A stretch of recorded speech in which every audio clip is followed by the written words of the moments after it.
2014లో రాజధాని ప్రాంతం అభివృద్ధి సంస్థ ఏర్పాటైంది. 2015లో రైతుల నుంచి భూములు సమీకరించే ప్రక్రియ ప్రారంభమైంది. 2015 నుంచి 2019 వరకు ఏం జరిగింది? జగన్ ప్రభుత్వం వాదన ఏంటి? అక్కడ ఏం నిర్మించలేదు అనేది ఒక వాదన అయితే, అమరావతి ఇప్పటికీ పూర్తయింది అనేది మరో వాదన. ఎందుకు ఇంత పెద్ద వివాదానికి జగన్ ప్రభుత్వం తెరలేపింది? 2024లో తెలుగుదేశం, జనసేన, భారతీయ జనతా పార్టీ అధికారంలోకి వచ్చింది. అమరావతి మళ్ళీ ప్రధాన రాజధాని ప్రాజెక్టుగా మారింది. 2026లో మరో కొత్త ఆలోచన రాజకీయ చర్చలోకి వచ్చింది. మావిగన్ అంటే మచిలీపట్నం, విజయవాడ, గుంటూరు ప్రాంతాలను తీర్చిదిద్దాలనే ఆలోచన జగన్ తాజా వాదన. తెలుగుదేశం, కూటమి ప్రభుత్వం వాదన రాష్ట్రానికి ఒకే శాశ్వత రాజధాని ఉండాలి.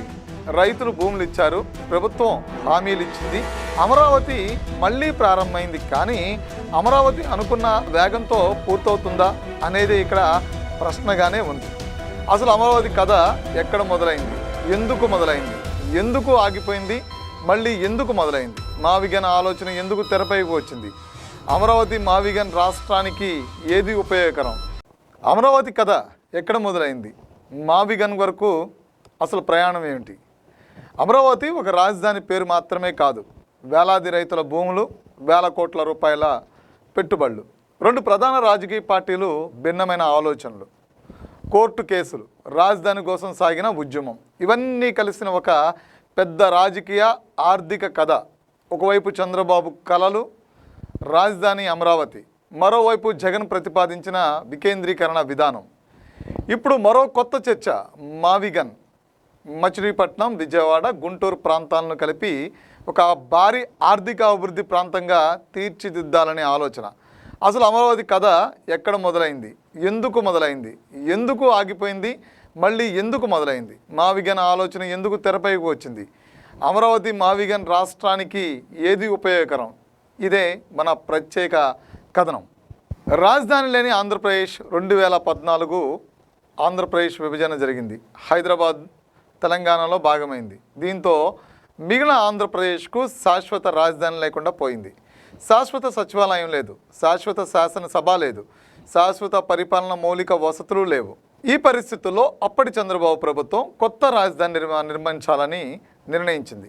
నూతన రాజధాని విజయవాడ, గుంటూరు మధ్యలో వస్తూ ఉంది. దానికి ఒక చరిత్ర ఉంది. ఆ చరిత్ర చూసినప్పుడు నూతన రాజధానికి అమరావతి అనే పేరు పెడితే సబబుగా ఉంటుందనేది సర్వత్రా ఈ మధ్య చర్చ జరిగింది. అందరూ కూడా ఏకగ్రీవంగా ఈ పేరు చాలా బాగుంటుంది, ఇప్పటికే పవర్ఫుల్ వాస్తు వచ్చింది, దానికి తగినట్టు పవర్లో కూడా బలం ఉంటే, పేరులో కూడా బలం ఉంటే ఇంకా దూసుకుపోయే అవకాశం వస్తుంది. విజయవాడ, గుంటూరు మధ్య ప్రాంతాన్ని రాజధాని కోసం ఎంపిక చేసింది. 2014లో రాజధాని ప్రాంతం అభివృద్ధి సంస్థ ఏర్పాటైంది. 2015లో రైతుల నుంచి భూములు సమీకరించే ప్రక్రియ ప్రారంభమైంది. రైతులు భూములు అమ్మలేదు, సమీకరణకు ఇచ్చారు. అమరావతి కథలో అత్యంత ముఖ్యమైన అంశం ఇదే. సాధారణ భూసేకరణలో ప్రభుత్వం భూమిని తీసుకొని పరిహారం చెల్లిస్తుంది. కానీ అమరావతిలో భూముల సమీకరణ విధానాన్ని అమలు చేశారు. రైతులు భూములు ఇస్తే అభివృద్ధి చేసిన నివాస స్థలం, వాణిజ్య స్థలం, వార్షిక ఆర్థిక ప్రయోజనం ఇస్తామని చెప్పారు. ఇతర ప్రయోజనాలు అందిస్తామని ప్రభుత్వం హామీ ఇచ్చింది. వివిధ అధికార లెక్కల ప్రకారం దాదాపు 34,000 ఎకరాల భూమి 28,000కు పైగా రైతుల నుంచి సమీకరించబడింది. అందుకే అమరావతి రైతుల ప్రధాన ప్రశ్న ఏంటంటే, రాజధాని వస్తుందని నమ్మి భూములు ఇచ్చాం, ఇప్పుడు రాజధాని మారితే మా భవిష్యత్తు ఏమిటి? ఇది కేవలం ఒక భూమి సమస్య కాదు, ఇది ప్రభుత్వం ఇచ్చిన హామీపై నమ్మకానికి సంబంధించిన సమస్య. చంద్రబాబు కలలో అమరావతి ఎలా ఉండేది? చంద్రబాబు ఆలోచనలో అమరావతి అంటే కేవలం ప్రభుత్వ కార్యాలయాలు ఉండే ప్రాంతం కాదు. మొదటి నుంచి ప్రణాళికతో నిర్మించే ఒక కొత్త నగరం. శాసనసభ, ఉన్నత న్యాయస్థానం, సచివాలయం, ప్రభుత్వ కార్యాలయాలు, మంత్రులు, న్యాయమూర్తులు, అధికారుల నివాసాలు, విస్తారమైన రహదారులు, నీటి సరఫరా, మరుగునీటి వ్యవస్థ, విద్యుత్ వ్యవస్థ, పార్కులు, నది తీర అభివృద్ధి, వాణిజ్య ప్రాంతాలు, ఆర్థిక రంగం, విద్యా, వైద్యం, పర్యాటక క్రీడలు, సాంకేతిక రంగం, పరిశ్రమలు, ఇలా అనేక రంగాలను కలిపి ఒక ప్రపంచ స్థాయి రాజధాని నగరాన్ని నిర్మించాలనేది ఆ ప్రణాళిక. అమరావతి ఒక భవనం కాదు, ఒక మహానగరం అనేది ఈ అంశాలు స్పష్టం చేస్తున్నాయి. 2015 నుంచి 2019 వరకు ఏం జరిగింది? అమరావతిపై 2 రకాల వాదనలు వినిపిస్తుంటాయి. అక్కడ ఏం నిర్మించలేదు అనేది ఒక వాదన అయితే, అమరావతి ఇప్పటికీ పూర్తయింది అనేది మరో వాదన. వాస్తవం ఈ రెండిటికి మధ్యలో ఉంది. వెలగపూడిలో తాత్కాలిక ప్రభుత్వ సముదాయం నిర్మించబడింది. అక్కడ వేలాది మంది ఉద్యోగులు పనిచేయడం ప్రారంభించారు. తాత్కాలిక శాసనసభ, న్యాయ వ్యవస్థకు సంబంధించిన సదుపాయాలు, ప్రధాన రహదారులు, ప్రభుత్వ ఉద్యోగుల నివాసాలు, ప్రజాప్రతినిధుల నివాసాలు, ఇతర మౌలిక వసతులు, పనులు జరిగాయి. కానీ 2019 నాటికి ఈ అమరావతి పూర్తి స్థాయి నగరంగా మారలేదు. అదే సమయంలో అది ఖాళీ పొలం మాత్రమే కూడా కాదు, అక్కడ కొన్ని నిర్మాణాలు మొదలయ్యాయి. 2019లో వైఎస్ఆర్ కాంగ్రెస్ పార్టీ అధికారంలోకి వచ్చింది. అక్కడి నుంచి అమరావతి కథ పూర్తిగా మారిపోయింది. జగన్ ప్రభుత్వం ఒక ప్రధాన ప్రశ్నను ముందుకు తెచ్చింది. ఒక కొత్త రాజధాని నగరాన్ని నిర్మించడానికి ఇంత భారీగా ప్రజాధనం ఖర్చు చేయడం అవసరమా? మరో ప్రశ్న, రాష్ట్ర అభివృద్ధి మొత్తం ఒకే ప్రాంతంలో కేంద్రీకృతం కావాలా? ఇక్కడి నుంచే వికేంద్రీకరణ అనే ఆలోచన బలంగా ముందుకు వచ్చింది. జగన్ ప్రభుత్వం వాదనను రాజకీయ నినాదంగా కాకుండా వాళ్ళ అధికార వైఖరిగా చూడాలి. జగన్ ప్రభుత్వం వాదన ఏంటి? భారీ రాజధాని నిర్మాణానికి భారీగా నిధులు అవసరం, రాష్ట్రానికి అప్పులు ఉన్నాయి, సంక్షేమ కార్యక్రమాల నిధులు అవసరం, ఇతర ప్రాంతాల అభివృద్ధి కూడా నిధులు అవసరం. అందువల్ల ఒకే ప్రాంతంలో భారీ పెట్టుబడులు పెట్టడం కంటే అభివృద్ధి అన్ని ప్రాంతాలకు విస్తరించాలని జగన్ ప్రభుత్వం వాదించింది. రెండో అంశం ఏంటి అంటే వికేంద్రీకరణ. ఉత్తరాంధ్రకు విశాఖపట్నం, రాయలసీమకు కర్నూలు మధ్య ఆంధ్రకు అమరావతి అనే విధంగా అధికారాన్ని విభజించాలని ప్రతిపాదించింది. మూడో అంశం ఏంటి అంటే రాజధాని ఎంపికపై గత ప్రభుత్వం అనుసరించిన విధానాన్ని జగన్ ప్రభుత్వం విమర్శించింది. నాలుగో అంశం ఏంటి అంటే అమరావతి ప్రాంతంలో రాజధాని ప్రకటనకు ముందే కొందరు భూములు కొనుగోలు చేశారని వైఎస్ఆర్ కాంగ్రెస్ పార్టీ ఆరోపించింది. ఇది ఒక రాజకీయ ఆరోపణ. అందువల్ల దీనిని నిరూపితమైనటువంటి అక్రమంగా కాకుండా ఆరోపణ కానీ చెప్పాల్సినటువంటి పరిస్థితి ఇక్కడ ఉందనేది కూడా చెప్పాల్సినటువంటి అవసరం ఈ వీడియోలో ఎంతైనా ఉంది. సో మూడో రాజధానుల ఆలోచన జగన్ ప్రభుత్వం 3 రాజధానులు విధానాన్ని ప్రతిపాదించింది. రాజధాని విధులను 3 ప్రాంతాలకు విస్తరించడానికి నిర్ణయించడమైనది. ఈ నిర్ణయానికి అనుగుణంగా విశాఖపట్నం ప్రాంతంలో కార్యనిర్వాహక వ్యవస్థ కార్యాలయాలను, అమరావతి ప్రాంతంలో శాసన వ్యవస్థ కార్యాలయాలను, కర్నూలు ప్రాంతంలో న్యాయ వ్యవస్థ కార్యాలయాలను ఏర్పాటు చేయడానికి తీర్మానించడమైనది అని చెప్పి తెలియజేస్తారు. విశాఖపట్నం పరిపాలనా రాజధాని, అమరావతి శాసన రాజధాని, కర్నూలు న్యాయ రాజధాని. అంటే ముఖ్యమంత్రి సచివాలయం పరిపాలనా వ్యవస్థ విశాఖపట్నంలో, శాసనసభ అమరావతిలో, న్యాయ వ్యవస్థ కర్నూలులో. ఇదే 3 రాజధానుల నమూనా. ఎందుకు ఇంత పెద్ద వివాదానికి జగన్ ప్రభుత్వం తెరలేపింది అనేది చూస్తే, అప్పుడు వైఎస్ఆర్ ప్రభుత్వం అమరావతి తెరలేపింది, ఇది వివాదంగా మారింది. అమరావతి రైతుల ప్రశ్న సూటిగా మొదలైంది. వాళ్ళు సూటిగా ప్రశ్నించడం మొదలుపెట్టారు. సో అమరావతి రైతుల ప్రశ్న ఏంటి? రాజధాని కోసం మా భూములు తీసుకున్న తర్వాత రాజధానిని ఎలా మారుస్తారు? రైతుల వాదన ఇందులో ప్రధాన ప్రశ్న.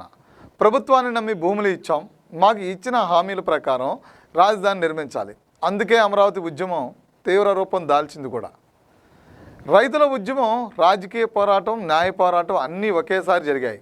రాజధాని అంశంపై అనేక న్యాయపరమైన వివాదాలు వచ్చాయి. 2022లో ఆంధ్రప్రదేశ్ ఉన్నత న్యాయస్థానం అమరావతి అభివృద్ధికి సంబంధించి ప్రభుత్వంపై ఆదేశాలు ఇచ్చింది. రాష్ట్ర ప్రభుత్వం సుప్రీంకోర్టును ఆశ్రయించింది. దీంతో అమరావతి అభివృద్ధిపై న్యాయపరమైన అనిశ్చిత కొనసాగించింది. 2019 నుంచి 2024 వరకు అమరావతి అభివృద్ధి తీవ్రంగా మందగించింది.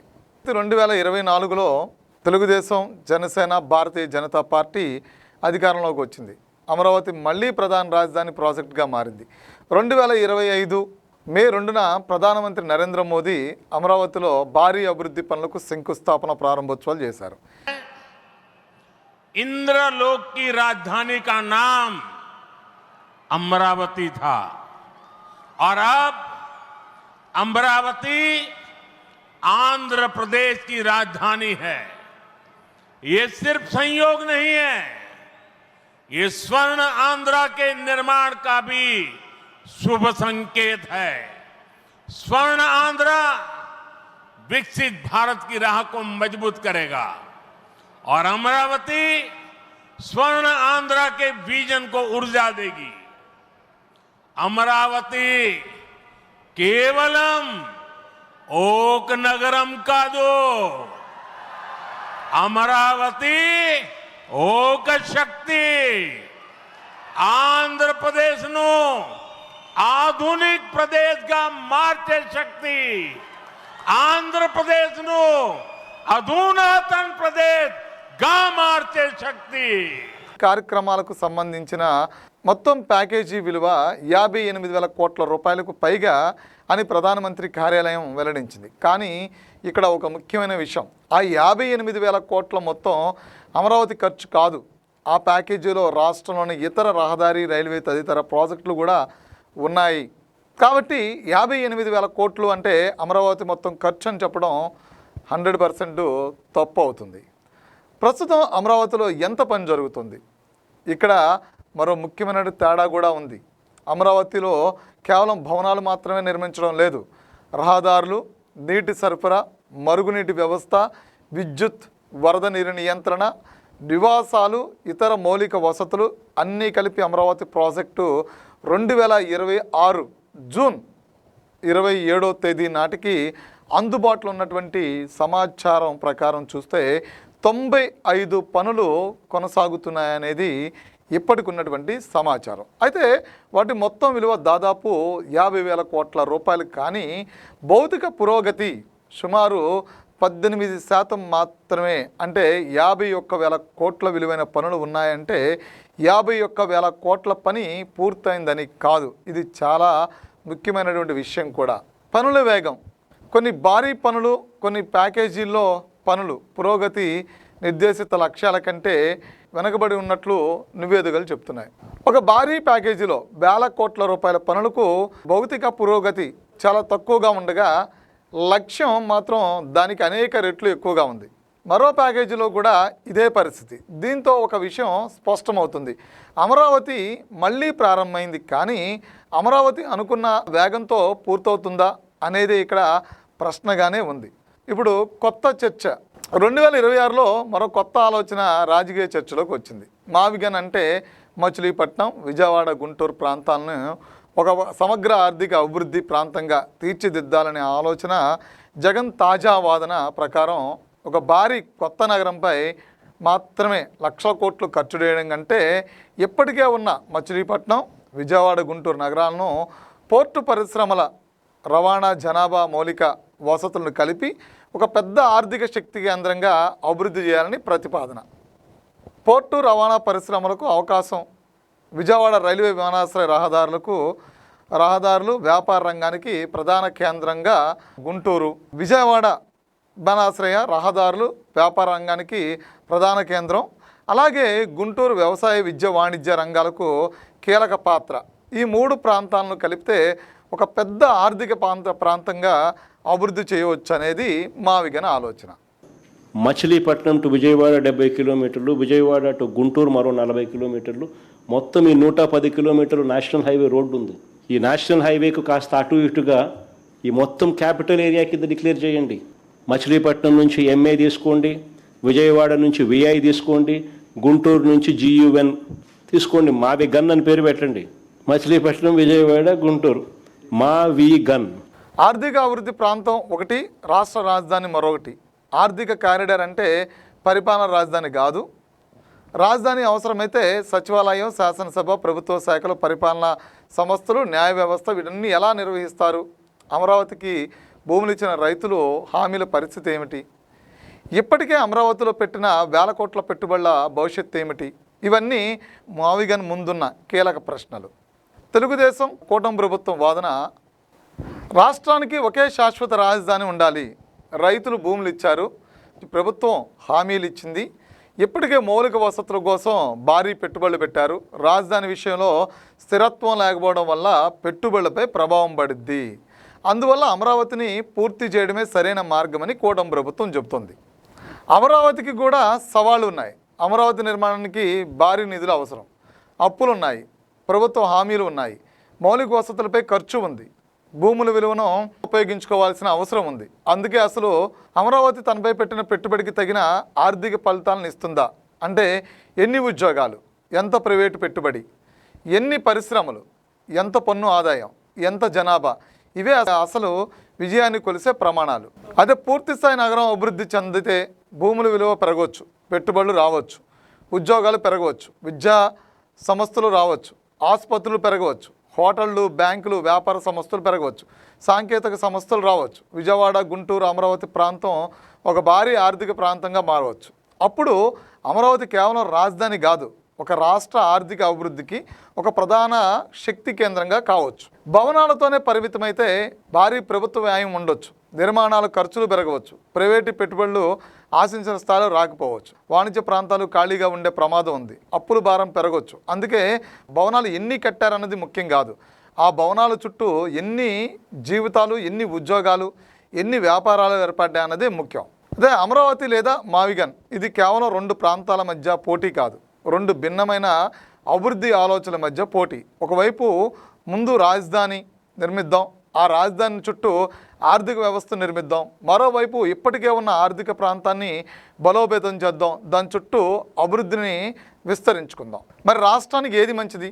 అమరావతికి బలాలు ఉన్నాయి, ప్రణాళికతో రూపొందించిన నగరం, ఇప్పటికే సమీకరించిన భూమి, ప్రభుత్వ సంస్థలకు పెద్ద స్థలం, విజయవాడ, గుంటూరు ప్రాంతాలకు సమీపం, ఇప్పటికే పెట్టిన భారీ పెట్టుబడులు, రాజధాని విషయంలో ప్రస్తుతం ఉన్న స్పష్టత. ఇదే సమయంలో సవాళ్లు కూడా ఉన్నాయి, భారీ ఖర్చు, పనులు అమల్లో ఆలస్యం, ప్రైవేటీ పెట్టుబడులు రావాల్సిన అవసరం, దీర్ఘకాలిక ఆర్థిక భారం. మరోవైపు మావిగన్కు ఇప్పటికీ ఉన్న నగరాలు, ఇప్పటికే ఉన్న మౌలిక వసతులు, విజయవాడ రవాణా కేంద్రం, గుంటూరు ఆర్థిక విద్యా బలం, మచిలీపట్నం పోర్టు అవకాశాలు. అయితే దాన్ని ఒక సమగ్ర పరిపాలన వ్యవస్థగా ఎలా తీర్చిదిద్దుతారన్నది ప్రశ్నగా ఉంటుంది. అమరావతి కథను కేవలం చంద్రబాబు గెలుస్తారా, జగన్ గెలుస్తారనే రాజకీయ ప్రశ్నగా చూడటం చాలా చిన్న విషయం. అసలు ప్రశ్న ఇంకా పెద్దవి. రాజధాని కోసం భూములు ఇచ్చిన రైతులకు న్యాయం జరుగుతుందా? 50,000 కోట్లకు పైగా కొనసాగుతున్న పనులు నిజమైన ఆర్థిక అభివృద్ధిగా మారతాయా? అమరావతి నిజంగా ఉద్యోగాలు, పెట్టుబడులకు, పరిశ్రమలకు తీసుకొస్తుందా? మావిగన్ నిజంగా మచిలీపట్నం, విజయవాడ, గుంటూరు ప్రాంతాన్ని ఆర్థిక శక్తిగా మార్చగలదా? లేక ఒకటి భారీ ప్రభుత్వ నిర్మాణ ప్రాజెక్టుగా మిగిలిపోతుందా? మరొకటి రాజకీయ నినాదంగానే మిగిలిపోతుందా? లేదా అమరావతి రాజధానిగా, మావిగన్ ఆర్థిక ప్రాంతంగా రెండూ కలిసి ఆంధ్రప్రదేశ్ అభివృద్ధికి కొత్త దిశను చూపిస్తాయా? ఈ ప్రశ్నలకు సమాధానం ఈరోజు దొరకపోవచ్చు, కానీ రాబోయే 5 నుంచి 10 సంవత్సరాల్లో ఉద్యోగాల్లో, పెట్టుబడుల్లో, పరిశ్రమల్లో, పన్ను ఆదాయంలో, జనాభా పెరుగుదలతో ప్రాంతీయ అభివృద్ధిలో దాని ఫలితం స్పష్టంగా కనిపిస్తుంది. అమరావతి కథకు అసలు తీర్పు రాజకీయ సభల్లో కాదు, ప్రజల జీవితాల్లో కనిపించే ఆర్థిక ఫలితాల్లో ఉంటుంది. ఇదే అమరావతి నుంచి మావిగన్ వరకు అసలు కథ. ఇప్పుడే C23 ఛానల్ను సబ్స్క్రైబ్ చేయండి, నోటిఫికేషన్ బెల్ను ఆన్ చేసేసేయండి. C23 ఛానల్ని సబ్స్క్రైబ్ చేసుకోండి. C23 ఛానల్ని సబ్స్క్రైబ్ చేయండి.